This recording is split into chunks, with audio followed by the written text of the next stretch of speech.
ಎಲ್ರಿಗೂ ಮಲ್ನಾಡ್ ಅಡುಗೆ ಚಾನೆಲ್ಗೆ ಸ್ವಾಗತ. ಇವತ್ತು ನಾನು ಮೊಸರು ಒಗ್ಗರಣೆ ಹೇಗೆ ಮಾಡೋದು ಅಂತ ಹೇಳ್ಕೊಡ್ತಾ ಇದ್ದೀನಿ. 5 ನಿಮಿಷ ಸಾಕು ಇದನ್ನು ಮಾಡಲಿಕ್ಕೆ. ಬನ್ನಿ ನೋಡೋಣ ಇದನ್ನು ಹೇಗೆ ಮಾಡೋದು ಅಂತ.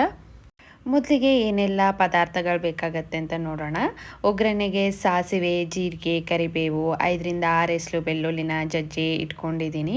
ಹಾಗೆ ನಾನು ಇಲ್ಲಿ 1 ಈರುಳ್ಳಿನ ಉದ್ದುದ್ದಕ್ಕೆ ಕಟ್ ಮಾಡಿ ಇಟ್ಕೊಂಡಿದ್ದೀನಿ. ಹಾಗೆ 1 ಮೆಣಸಿನ್ಕಾಯಿ, 2 ಕೆಂಪು ಮೆಣಸಿನ್ಕಾಯಿ ಬೇಕಾಗತ್ತೆ.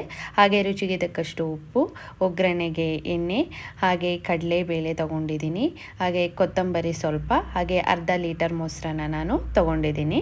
ಮೊದಲಿಗೆ ನಾನು ಸ್ಟವ್ ಮೇಲೆ ಒಂದು ಬಾಣಲೆನ ಇಟ್ಕೊಂಡು 4ರಿಂದ 5 ಸ್ಪೂನ್ ಆಗೋಷ್ಟು ಎಣ್ಣೆನ ಹಾಕಿ, ಎಣ್ಣೆ ಕಾಯ್ದ ನಂತರ ಅರ್ಧ ಸ್ಪೂನ್ ಆಗೋಷ್ಟು ಸಾಸಿವೆನ ಹಾಕ್ಕೊಳ್ತಾ ಇದ್ದೀನಿ.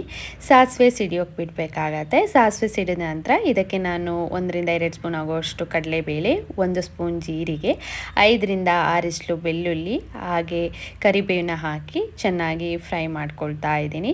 ಇದು ಒಂದು ಸಲ ಫ್ರೈ ಆದಮೇಲೆ 1 ಈರುಳ್ಳಿ, 1 ಮೆಣಸಿನ್ಕಾಯಿ, 2 ಕೆಂಪು ಮೆಣಸಿನ್ಕಾಯಿನ ಹಾಕ್ಕೊಳ್ತಾ ಇದ್ದೀನಿ. ಇವೆಲ್ಲವನ್ನು ಹಾಕಿ ನಾವು ಚೆನ್ನಾಗಿ ಫ್ರೈ ಮಾಡ್ಕೊಳ್ಬೇಕಾಗತ್ತೆ. 1ರಿಂದ 2 ನಿಮಿಷ ಇದನ್ನು ನಾವು ಫ್ರೈ ಮಾಡಿಕೊಂಡ್ರೆ ಸಾಕಾಗತ್ತೆ.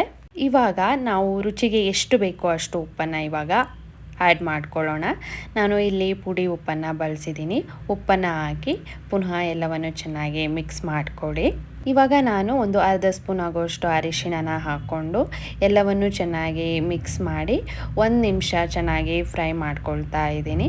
ಫ್ರೈ ಮಾಡ್ಕೊಂಡಾದಮೇಲೆ ನೀವು ಸ್ಟವನ್ನು ಆಫ್ ಮಾಡಿಕೊಂಡು ಇದು ಬಿಸಿ ಬಿಡಬೇಕಾಗತ್ತೆ. ಬಿಸಿ ಹೋದ ನಂತರ ಏನು ಅರ್ಧ ಲೀಟರ್ ಮೊಸರು ತೊಗೊಂಡಿರ್ತೀನಿ ಅದನ್ನು ಇವಾಗ ನಾನು ಹಾಕ್ಕೊಳ್ತಾ ಇದ್ದೀನಿ. ಇದೆಲ್ಲವನ್ನು ಹಾಕಿ ಆದಮೇಲೆ ಚೆನ್ನಾಗಿ ಮಿಕ್ಸ್ ಮಾಡ್ಕೊಳ್ಳಿ.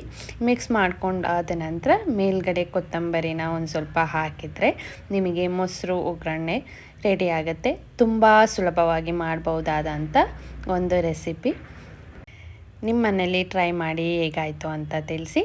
ನೆಕ್ಸ್ಟ್ ವಿಡಿಯೋದಲ್ಲಿ ಸಿಗ್ತೀನಿ. ಅಲ್ಲಿ ತನಕ ಬಾಯ್.